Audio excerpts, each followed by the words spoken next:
क्या महत्वपूर्ण चीजें चेंजेज हुए हैं, मैं शॉर्ट के अंतर्गत बता रहा हूं, ज्यादा टाइम नहीं लूंगा क्योंकि बहुत सारे वीडियो आप लोगों ने देख लिए होंगे और आप सब खुद जितना एनालिसिस करोगे, कोई टीचर क्या बताएगा, हर टीचर का अपना व्यू होता है, लेकिन आप एनालिसिस करोगे तो वो चीजें आपके काम की। और मैं आपको हमेशा कहता हूं खुद एनालिसिस कीजिए, उसी से आपको फायदा होगा, बाकी किसी और के एनालिसिस से नहीं। जैसे पहला पार्ट है ये, जिसमें अपन भौगोलिक, ऐतिहासिक, सांस्कृतिक और राजस्थान का सामान्य ज्ञान पढ़ते हैं, और इसके अंतर्गत जो है वो क्या मेजर चेंजेस हुए हैं मैं बता देता हूं हल्का सा।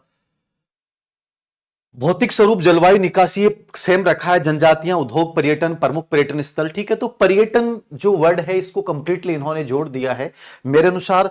पहले जो था वो growth, literacy, sex ratio, tribes, industry and major tourist centre, केवल मेजर टूरिस्ट सेंटर लिखा हुआ था, पर्यटन नहीं लिखा हुआ था। तो ये पर्यटन वाला जो वर्ड इन्होंने जोड़ा है, मतलब कि आपको अब पर्यटन जो है वो कंप्लीटली पढ़ना पड़ेगा, समझ गए। तो पर्यटन जो है इसको ढंग से कंप्लीट कवर करना, केवल प्रमुख पर्यटन स्थल पढ़ने से काम नहीं चलेगा। तो पर्यटन वाला जो है पूरा पार्ट अच्छे से तैयार कर लें, और शुरुआत यही करें कि जो नए टॉपिक जोड़े गए हैं उनको पहले अच्छे से तैयार कर लें, और ये सब कंटेंट आपको मिल जाएगा, हर किताब में मिल जाएगा, ठीक है। नंबर 2, राजस्थान की पहले प्राचीन संस्कृति और सभ्यता में केवल ये दे रखा था आहाड़, गणेश्वर, बेराट और कालीबंगा। अब क्या कर दिया, जितनी भी सभ्यताएं, मतलब पूर्व पाषाण कालीन, मध्य पाषाण कालीन, जितनी भी नव पाषाण कालीन, जितनी भी सभ्यताएं हैं जो इतिहास में हम पढ़ते हैं, वो राजस्थान से रिलेवेंट जितनी भी सभ्यताएं, चाहे वो सोथी हो, चाहे आपकी गणेश्वर तो पहले से थी, ठीक है। ये जितनी भी लोककालीन सभ्यताएं जितनी भी हैं वो सब पढ़नी पड़ेंगी। लेकिन आप ये देखना कि उन सभ्यताओं को जब तुम पढ़ोगे तो लास्ट आपके 3 पेज एक्स्ट्रा बनेंगे। एक तो एक घबराहट हो गई कि पता नहीं कितना जोड़ दिया, एक है 3 पेज एक्स्ट्रा जोड़े, कर लेंगे। और उससे फायदा ये होगा कि उनसे प्रश्न पहले से पूछे जाते रहें। तो आपको राजस्थान अधीनस्थ सेवा चयन बोर्ड या आरएस की या किसी भी एग्जाम की तैयारी करोगे तो आपके लिए फायदा होगा, नुकसान नहीं है। इस चीज को फायदे के रूप में देखिए, हर व्यक्ति नुकसान के रूप में देखेगा। मैं कहता हूं इसका पॉजिटिव ये देखिए कि यार मैं नॉलेज अर्जित कर लूंगा, इस माने पढ़ लूंगा, सब चीजें अलग से मुझे पढ़ने की आवश्यकता नहीं पड़ेगी। ग्रेड सेकंड का मतलब है मैंने गजब का कंपटीशन तैयार कर लिया। तो ये आपको सभी सभ्यता स्थल और उनका महत्व जो है वो कंप्लीट पढ़ना है, यानी यहां पे इसको विस्तारित दे दिया है, पर्यटन को विस्तार दे दिया है। राजस्थान के इतिहास की अपन बात करें तो राजस्थान के इतिहास में पहले स्पेशली गुजर, प्रतिहार और अजमेर के चौहान दे रखे थे, ठीक है। अब आपको क्या करना है, गुजर, प्रतिहार और अजमेर के चौहान को हटाया नहीं है, गलत दृष्टिकोण है। अब आपके एक नाम जोड़ दिया राजस्थान की राजपूत वंशावली, मतलब कि आपको पूरा राजस्थान का इतिहास पढ़ना है, ये डिटेल्ड बना दिया है। अब राजस्थान का पूरा राजपूत इतिहास पढ़ना है, चाहे मतलब ये चौहान तो पढ़ने थे, गुजर प्रतिहार तो पढ़ने थे, मेवाड़ पढ़ना ही है, मारवाड़ पढ़ना ही है, बीकानेर पढ़ना ही है, मतलब जितने भी वंश हैं, जितने भी राज्य रियासतें थी, उनका पूरा राजपूतों का इतिहास आपको पढ़ना है। मतलब कि आपके लिए बहुत अच्छा बेस तैयार हो जाएगा। अब कह दोगे सर ये तो बहुत डिटेल सिलेबस बना दिया, लेकिन नीचे देखना, दिल्ली सल्तनत से संबंध, मेवाड़, रणथंभौर, जालोर, मुगल मेवाड़ संबंध, मेवाड़, आरमेर, बीकानेर, मतलब पहले भी आपको ये पढ़ने थे। अब आपको क्या करना है, यदि राजपूत वंश ढंग से पढ़ लिए तो आपको नीचे वाले पढ़ने की जरूरत ही नहीं है, क्योंकि राजपूत वंश में मेवाड़ मुगल संबंध भी तैयार हो गए। पर्टिकुलर जिनके नाम दे रखे थे, राज सिंह, बिकार के राय सिंह, चंद्रसेन, मारवाड़, आमेर, बीकानेर, सांगा, प्रताप, मान सिंह, ये सब आपको पहले पढ़ने पड़ते थे इंडिविजुअली सिलेक्टेड। अब आप राजपूत वंश पढ़ोगे तो ये सब चीजें ऑटोमेटिक तैयार होगी। तो नीचे वाली जो 3 यूनिटें एक प्रकार से डाल रखी थी वो इसी वंश में शामिल हो जाएगा। मतलब इस टॉपिक को इतना शानदार तरीके से पढ़ लो कि बचा ही नहीं राजस्थान का इतिहास, इतना गजब तरीके से मेहनत कर लो, उसको एक एक पॉइंट्स को निकाल लो। आप लगोगे सर ये बात करना आसान है, भाई बात करना आसान नहीं है, करके दिखाना और भी आसान है। यदि तुम रेगुलर नियमित अभ्यास करोगे और तुम ये सोचते हो कि भाई कोई कोचिंग वाला मुझे नोट्स दे देगा और मैं काम चला लूंगा, नहीं, खुद मेहनत कीजिए, अच्छी किताबों से मेहनत कीजिए, आपको मजा आ जाएगा। कोई कंपटीशन दे लेना, इसके बाद आपको टेंशन नहीं रहेगी। तो ये मेजर बड़ा टॉपिक चेंज किया गया राजस्थान के इतिहास में। तो बाकी ये सब रखे हैं, लेकिन इनका महत्व ही नहीं बचा जब राजपूत वंशावली आपने ढंग से पढ़ ली। फिर राजस्थान का स्वतंत्रता संग्राम का इतिहास ये सेम रखा है। 1857 क्रांति, राजनीतिक जनजागृति, प्रजामंडल आंदोलन, किसान और जनजाति आंदोलन, राजस्थान का एकीकरण, ये पहले भी था मॉडर्न हिस्ट्री, और ये एज इट इज वैसी की वैसी रखी है, तो आपको वही पढ़ना है। समाज और धर्म में, कला संस्कृति में लोक देवी देवतियां पहले थे, समाज जागृति थी, वास्तुकला, मंदिर, किले, महल, स्मारक, चित्रकला, विभिन्न शैलियां, मेले और त्योहार, परिधान, आभूषण, हस्तशिल्प को जो है वो यहाँ पे नया जोड़ा गया है। तो हस्तशिल्प जो है वो आपको ग्रेड 3 में पढ़ना होता था। आरएस मेंस में पढ़ना होता था, और बहुत सारी परीक्षाएं हैं जिनमें हस्तशिल्प को डाल रखा था। ग्रेड सेकंड के बच्चों को नुकसान हो रहा था, नहीं पढ़ने से फायदा होगा। मुश्किल से 3 पेज आपको एक्स्ट्रा पढ़ने हैं, लेकिन फायदा होगा, अन्य कंपटीशन के लिए बेस तैयार हो जाएगा। ठीक है, लोक संगीत रखा है, डांस रखा है, रंगमंच कला जो आपके पूरे नाटक हैं वो आपके पहले नहीं थे, आपको छोड़ना पड़ता था, जबकि आरएस वगैरह के एग्जाम में और अधीनस्थ सेवा चयन बोर्ड के एग्जाम में लगभग में नाटक पे प्रश्न आता है, तो एक प्रकार से नाटक भी आपको तैयार करना है, तो ये भी एक अच्छी बात है, नेगेटिव नहीं है, पॉजिटिव सोचिए। भाषा साहित्य आपको पहले से था। राजस्थान के प्रमुख व्यक्तित्व जो ग्रेड थर्ड में डाल रखा है, मतलब ग्रेड थर्ड को ढंग से पढ़ लिया तो ग्रेड सेकंड भी तैयार हो रही है, तो फायदा हुआ है, नुकसान नहीं हुआ। मैं फिर कह रहा हूं, राजस्थान के प्रमुख व्यक्तित्व, यदि ये टॉपिक्स आपने ढंग से पढ़ लिए तो राजस्थान के प्रमुख व्यक्तित्व अपने आप आ जाएंगे, जो आज भी वर्तमान में चर्चित थे और पहले चर्चित थे, जो राजस्थान के स्वतंत्रता संग्राम से जुड़े हुए थे, वो सब पर्सनैलिटियां आ गई इसमें, वो महिला पुरुष दोनों आ गए। ठीक है, तो ये टॉपिक ग्रेड थर्ड में ऑलरेडी है, आपको यहां पे जोड़ दिया गया है। परेशान नहीं हो, बस मस्ती से इन चीजों को करें, पॉजिटिव ले इन चीजों से। फिर देखो, पॉलिटी बहुत बड़ा चेंज किया गया है। पॉलिटी को आप ये मान के चलिएगा, पॉलिटी पहले से आपको हार्ड लगती थी, अब पॉलिटी को व्यापक बदलाव किया गया है। व्यापक मतलब आपको पॉलिटी बहुत सिंसियरली पढ़नी पड़ेगी। मैं चाहूंगा कि हमारे जो मित्र ओम जी सर है, पॉलिटी इस बार भी ग्रेड सेकंड ग्रेड फर्स्ट के लगभग प्रश्न उनके नोट से आए, क्योंकि वो बहुत डीपली पढ़ाते हैं। तो वो एक शाम को एक वीडियो डालेंगे, उसमें एनालिसिस करके बताएंगे आपको बहुत अच्छे से, क्योंकि वो रियल पॉलिटी से जुड़े हुए व्यक्ति हैं, ऐसे नहीं कि ऊपर ऊपर का पढ़ा दिया, क्योंकि आजकल पॉलिटी में ऊपर का आता नहीं, तो बहुत अच्छे समझाते हैं, वो बताएंगे आपको। मैं शॉर्ट में बता दूं आपको, पहले आपको राज्यपाल पढ़ना था, मुख्यमंत्री पढ़ना था, मंत्रिपरिषद पढ़ना था, ये तीनों तो एजिटीज रखे हैं, राज्य विधानसभा भी एजिटीज रखा है। अब इन्होंने क्या कर दिया कि यहां पे राजस्थान उच्च न्यायालय आपके नहीं था, जो आपको ग्रेड फर्स्ट वगैरह में पढ़ना पड़ता है, ग्रेड थर्ड वगैरह में पढ़ना पड़ता है, ग्रेड थर्ड में तो खैर राजस्थान राजनीतिक प्रशासन व्यवस्था, ये आरएस में पढ़ना पड़ता है, ये जोड़ दिया, ये ऑलरेडी आप पढ़ रहे थे, बस आपको दोबारा नए सिरे से तैयार करना है। प्लस सबसे बड़ी चीज है, इसके अधीनस्थ न्यायालयों के बारे में भी हल्की सी संरचना के बारे में आपको पढ़ना पड़ेगा, तो ये एक मेजर टॉपिक चेंज किया गया, मतलब पॉलिटी एक प्रकार से बढ़ाई गई है, आपको पॉलिटी पे ज्यादा मेहनत करनी पड़ेगी। पंचायती राज व्यवस्था और इसका प्रशासन पहले से था, नगरीय स्थानीय जो शासन है उसको जोड़ दिया है, तो ये बड़ा है परिवर्तन है। तो ये आपको आरएस में तो ऑलरेडी पढ़ना ही पड़ रहा था, यहां पे आपको पढ़ना पड़ेगा। अधीनस्थ सेवा चयन बोर्ड की कई परीक्षाओं में इसको शामिल कर रखा है, तो ये आपके लिए एक प्लस पॉइंट है। मैं कहूंगा पॉलिटी इतनी शानदार सेकंड ग्रेड की तैयार कर लोगे तो मजा आ जाएगा आपको। तो ये आपके लिए नया पार्ट है, ये देख लीजिएगा। सचिवालय पहले से था, संभागीय आयुक्त और जिला प्रशासन को जोड़ दिया गया है, तो ये थोड़े से आपको अपडेट करने पड़ेंगे, लेकिन इनमें कंटेंट बहुत ज्यादा नहीं है। ये भी ओम जी सर आपको बहुत अच्छे से बता देंगे, क्योंकि वो इसको लेकर आपको फ्री क्लासेस भी करवाएंगे यूट्यूब पे। राजस्थान लोक सेवा आयोग था, अब राजस्थान महिला आयोग जोड़ दिया है, राजस्थान वित्त आयोग जोड़ दिया है, राज्य निर्वाचन आयोग जोड़ दिया है, लोकायुक्त जोड़ दिया, राजस्थान विधिक सेवा प्राधिकरण। ये आरएस के सिलेबस में एजिटीज थे, आपको वही कंटेंट पढ़ना, मतलब जिस बच्चे ने आरएस की तैयारी की है उस बच्चे को बड़ा फायदा है, और एक प्रकार से इसके साथ आरएस की तैयारी भी आपकी हो जाएगी। तो राजस्थान लोक सेवा आयोग के अलावा ये जितने भी आयोग हैं वो जोड़ दिए, केवल एक आयोग को हटाया गया है, राजस्थान मानव अधिकार आयोग को इन्होंने क्या कर दिया गया है, हटा दिया गया है। तो ये मेजर चेंजेज हैं।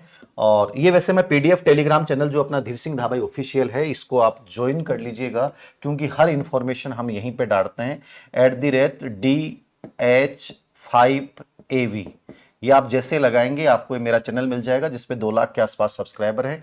इस पे हम हर पीडीएफ, हर इंपॉर्टेंट इंफॉर्मेशन देते हैं, बहुत प्रासंगिक इंफॉर्मेशन देते हैं, और आपसे कोई भी शेयर नहीं करते हैं। तो आप इस टेलीग्राम चैनल को ज्वाइन कर लीजिएगा, इस पे ये मैं पीडीएफ शेयर कर दूंगा, आप देख लेना। बाकी एक जो भी चेंजेज होते हैं उन सब के भी नोट्स वगैरह, करंट के नोट्स वगैरह वो इसी पे डालते हैं। राज्य मानवाधिकार आयोग को हटा दिया गया है। तो पॉलिटी एक प्रकार से व्यापक अंतर्दृष्टि के साथ पढ़नी है, डिटेल से पढ़नी है, ये आपको याद रखना है, ठीक है। फिर राजस्थान के समसामयिक घटनाक्रम एज इट इज रखा है, राजस्थान के करंट को कोई चेंज नहीं किया गया है, तो आपको यहां देखने की आवश्यकता नहीं है। विश्व और भारत का सामान्य ज्ञान, यहां पे बहुत माइनर चेंज किए गए हैं। प्रमुख मानव बस्तियां जोड़ी गई हैं, जो भी विश्व की प्रमुख मानव बस्तियां रही हैं आदिवासी ट्राइबल एरिया की, उनकी विशेषताएं, उनके जीवन स्तर, इनके बारे में हल्का सा आपको जानना पड़ेगा। तो कोई बहुत बड़ा नहीं है, बहुत शॉर्ट में भी तैयार किया जा सकता है, आईओ प्रश्न भी हटा सकते हो। यहाँ वैश्वीकरण और भूमंडलीकरण हटा दिया और मानव बस्तियां जोड़ दिया। वैश्वीकरण भूमंडलीकरण ये एक सरल टॉपिक था, लेकिन ये टॉपिक थोड़ा सा हार्ड पड़ेगा, क्योंकि आपको उन जनजातियों के बारे में, बस्तियों के बारे में जानना है। भौगोलिक विशेषताएं ये सब सेम है। इकोनॉमिक्स को इन्होंने एज इट इज रखा है, कोई चेंज नहीं किया, वही इकोनॉमिक सर्वे आपको पढ़ना है। मैं अलग से एक वीडियो बना दूंगा कि अब इस नए सिलेबस के अकॉर्डिंग आपको क्या क्या बुक्स आपको मदद लेनी चाहिए। मार्केट से अभी गाइड वाइड मत खरीदिएगा, महीने भर बाद में जो किताबें आए उनको लीजिएगा, मैं बता भी दूंगा बेस्ट किताबें कौन सी हो सकती हैं, बट अभी फिलहाल जल्दबाजी मत करो, आपके पास जो कंटेंट है उसी को कंटिन्यू रखिए, जो नई चीजें हैं मिल रही हैं तो ठीक है, वरना आप अभी जो पढ़ रहे थे उसी को पढ़ते रहिए, कोई बहुत ज्यादा घबराने की आवश्यकता नहीं है। कृषि उद्योग, भारत का जो इंडियन पॉलिटी है उसमें भी इन्होंने व्यापक बदलाव किया, मतलब पॉलिटी को आपको बहुत ध्यान देना पड़ेगा, याद रखना। मैं ओम जी सर का आप वीडियो देखना, उसमें ज्यादा समझा देंगे। वो संवैधानिक विकास पूरा जोड़ दिया। पहले आपको 1919 1935 का अधिनियम पढ़ना था, आपको पूरा संवैधानिक पढ़ना है। कंपनी का अधीन जो है आपका रेगुलेटिंग एक्ट से लेकर पूरा का पूरा पढ़ना है, बाद में कैसे हुआ, तो वो सब रेगुलेटिंग एक्ट से लेके पूरे की पूरी प्रोसेस जाननी है। वैसे है बहुत इंटरेस्टिंग पार्ट ये, लेकिन ये बड़ा टॉपिक बना दिया, तो संवैधानिक विकास बड़ा हो गया है। पहले 1919 1935 अभी भी पढ़ने पड़ेंगे, हटाए नहीं गए, इसमें शामिल हो गए, याद रखना। एक नागरिकता वाला बिंदु जो है वो जोड़ दिया गया है। पहले केवल मौलिक अधिकार पढ़ने थे, नीति देश तो पढ़ने, मौलिक कर्तव्य पढ़ने थे, तो नागरिकता वाला जो है पार्ट नया जोड़ दिया गया, मतलब डिटेल्ड पॉलिटी को बहुत डिटेल्ड बनाया इन्होंने। राष्ट्रपति, उपराष्ट्रपति, प्रधानमंत्री और मंत्री परिषद, ठीक है, ये आपके शायद पहले भी थे, है ना,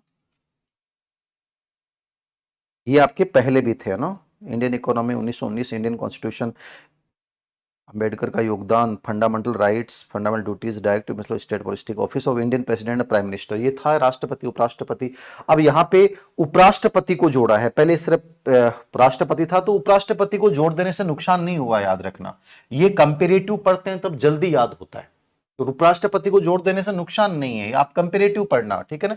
आप जब कंपैरिजन करके पढ़ोगे तो मजा आएगा, और हमेशा राष्ट्रपति, उपराष्ट्रपति, प्रधानमंत्री, राज्यपाल, इनको कंपैरिजन एक टेबल बना के पढ़िए। ओम जी सर बताएंगे आपको अच्छे से, बहुत जल्दी याद हो जाते हैं। आप घबराते होंगे कि पता नहीं सर क्या होगा। प्रधानमंत्री और मंत्रिपरिषद ऑलरेडी पहले से था, मंत्रिपरिषद को और वर्ड को जोड़ा है, बस पहले प्राइम मिनिस्टर लिखा हुआ था।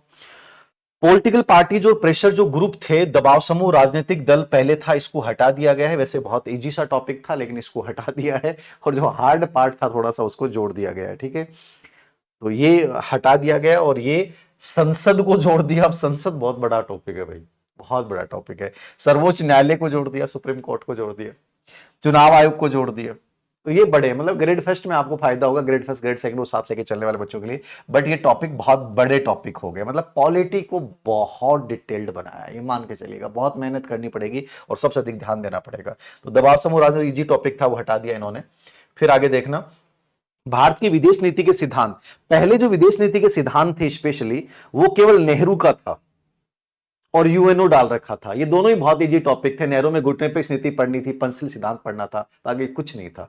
अब इन्होंने विदेश नीति को बड़ा एनालिटिकली बना दिया, बड़ा करंट से जोड़ दिया है। विदेश नीति के सिद्धांत, जवाहरलाल नेहरू का योगदान तो पढ़ना ही है, प्लस भारत की प्रमुख शक्ति और पड़ोसी देशों से संबंध, समसामयिक मुद्दे और चुनौतियां, आज अमेरिका के साथ, चीन के साथ, रूस के साथ, ये जो आज चल रहा है, ठीक है, उनके साथ वर्तमान विदेश नीति तक का पूरा पर्सपेक्टिव आपको पढ़ना पड़ेगा। मतलब आपको मेहनत करनी पड़ेगी, कॉन्सेप्चुअल समझ, रटने वाला सिस्टम आरपीएससी खत्म कर रही है कि भाई जो समझेगा, जो एनालिसिस करेगा। पॉलिटी में स्थिति देख रखी है आपने, सिलेक्शन 6 बच्चों का हुआ है, इंटरनेशनल पॉलिटी ऐसी खतरनाक डाली इन लोगों ने, तो वो आपके भी यहाँ पे जोड़ दिया है। घबराइएगा मत, बट एनालिटिकली पढ़िएगा तो ये चीजें बहुत समझ में आएंगी। मतलब रटने वाली चीजें हटा दी गई हैं, समझने वाली चीजें जोड़ दी गई हैं। तो ये एक टॉपिक, बड़ा टॉपिक किया है, ठीक है। और यूएनओ में जो है वो हटा दिया है, यूएनओ वाला। तो यूएनओ एक इजी टॉपिक था, अब यूएनओ के बारे में आपको नहीं पढ़ना, केवल विदेश नीति को वर्तमान संदर्भ में कंप्लीट नेहरू से लेकर अब तक के हिसाब से तैयार करना है। तो ये पॉलिटी का बड़ा चेंजेज किया गया है। और साइड लास्ट में अपना बसता है साइकोलॉजी, शिक्षा मनोविज्ञान। सर शिक्षा मनोविज्ञान में क्या हुआ है? देखो शिक्षा मनोविज्ञान में पहले ये लिखा हुआ था, educational psychology, its meaning, scope और its implication for teacher in classroom situation, ठीक है। अब देखो वो चीज तो रखी है, शिक्षा मनोविज्ञान की प्रकृति को रखा है इन्होंने, स्कोप को भी रखा है, प्रभावी शिक्षण के निहितार्थ क्या हो सकते हैं साइकोलॉजी के, मतलब उपयोगिता क्या हो सकती है, वो चीज जोड़िए। थोड़ा सा मैं यहाँ पे चेंज करवा दूंगा, प्रभावी शिक्षण की विशेषता भी पढ़ा दूंगा, जिससे आपको दिक्कत नहीं आए। मतलब इस प्रकार से पढ़ाऊंगा कि कैसा भी सिलेबस और कैसा भी प्रश्न बन जाए, दिक्कत नहीं आए। तो प्रभावी शिक्षण को थोड़ा सा और डिटेल से पढ़ा दूंगा, बाकी वो सेम टॉपिक आपको एज इट इज वैसा का वैसा पढ़ना है। शिक्षार्थी का समग्र विकास, पहले केवल ये लिख रखा था डेवलपमेंट ऑफ लर्नर, अधिगमकर्ता का विकास। अब ये हॉलिस्टिक डेवलपमेंट वर्ड जोड़ दिया, एनईपी 2020 वाला संदर्भ इन्होंने लिया है। तो होलिस्टिक डेवलपमेंट दे दिया, विकास की संकल्पना, सिद्धांत, संज्ञानात्मक, सामाजिक पहले ही पढ़ रहे थे, नैतिक, भावनात्मक, भाषात्मक और जोड़ दिया। विशेष रूप याद रखना, पहले आपको केवल 4 विकास पढ़ने पड़ते थे, अब आपके साथ क्या जोड़ दिया है, भाषात्मक विकास स्पेशली जोड़ दिया गया है। तो ये ग्रेड फर्स्ट में भी यही सेम चेंज किया गया है और उसमें भी सेम चेंज किया गया है, ठीक है ना। ग्रेड फेस्ट में भी सेम चेंज किया गया है और इसमें भी सेम चेंज किया गया है, तो ये थोड़ा सा देख लीजिएगा। ओके, साइकोलॉजी में बता दूंगा, वैसे कोई दिक्कत नहीं है आपको। हो गया। तो ये शारीरिक विकास पहले पढ़ना था, संज्ञानात्मक, सामाजिक, नैतिक। हाँ, पहले आज शायद आपके नैतिक भी नहीं था, मेरे को नैतिक तो था, मोरल तो था, सोशल था, कोग्निटिव था, इमोशनल था, फिजिकल था, सिर्फ एक भाषाई विकास जोड़ा गया। फिर अगला बिंदु अधिगम।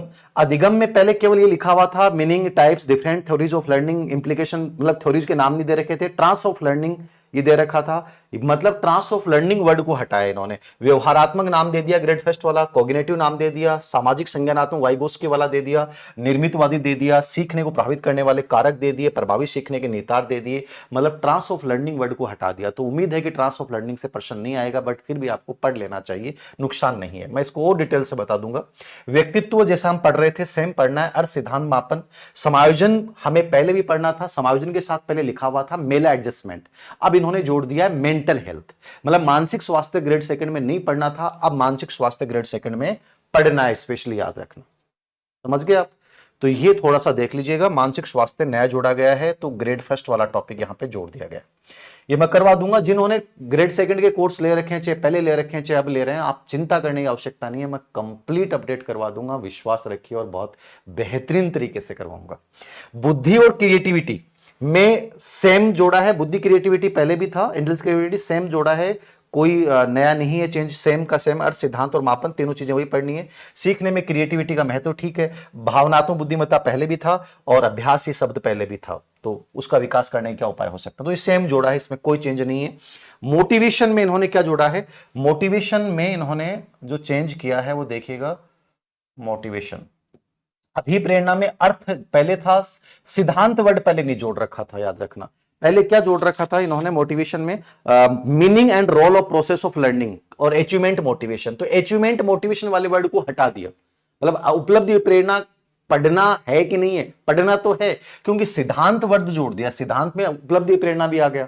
जितने भी 17-18 सिद्धांत मैंने करवा रखे हैं किताब में, के लोगों ने कहा था बहुत डिटेल्ड किताब निकाल रखी है, वो अब काम आएगी आपके, वो सिद्धांत पूरे के पूरे जोड़ दिए, मतलब मोटिवेशन के जितनी भी थ्योरीज है उनको आपको डिटेल से पढ़ना पड़ेगा। तो ये वर्ड नया जोड़ दिया, अचीवमेंट मोटिवेशन इसी में शामिल हो जाएगा, और अभिप्रेरणा का मापन ये वर्ड नया जोड़ दिया, तो ये चेंज किया गया। बाकी सीखने में इसके निहितार्थ क्या है वो ऑलरेडी पहले से था।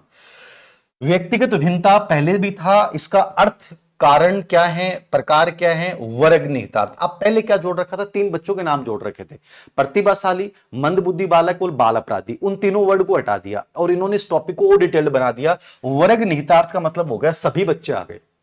अब इसमें अपन 6-7 बच्चे जो मैंने किताब में डाल रखे हैं, विकलांग बच्चे आ गए, अलाभान्वित बच्चे आ गए, तो सब बच्चे आ गए इसमें, अब सब बच्चे पढ़ने पड़ेंगे आपको। प्लस समावेशी शिक्षा वर्ड जो है, इंक्लूसिव एजुकेशन, ये वर्ड जोड़ा हुआ नहीं था, अब समावेशी शिक्षा भी आपको पढ़ना पड़ेगा जो अपन सीटेट में पढ़ते हैं, लेकिन मैंने ऑलरेडी किताब में ये सब डाल रखा है, समावेशी शिक्षा भी डाल रखा है। तो जिसने किताब पहले से ले रखी है वो तनाव नहीं ले, लगभग चीजें वही हैं। जो चीजें कोई अपडेट होंगी तो मैं वैसे पीडीएफ के रूप में उपलब्ध करवा दूंगा, और वैसे कोई ज्यादा चेंजेस हुए है नहीं।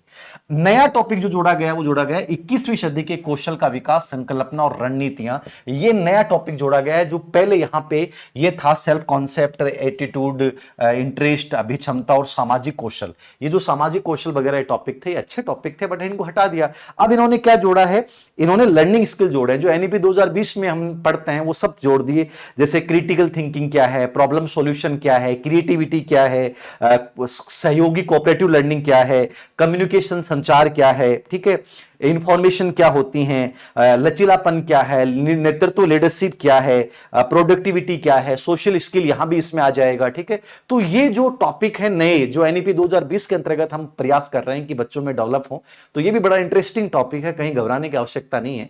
तो ये सब टॉपिक्स जो है आपका सिलेबस के अंतर्गत हैं, वो आप इसको देख लीजिएगा।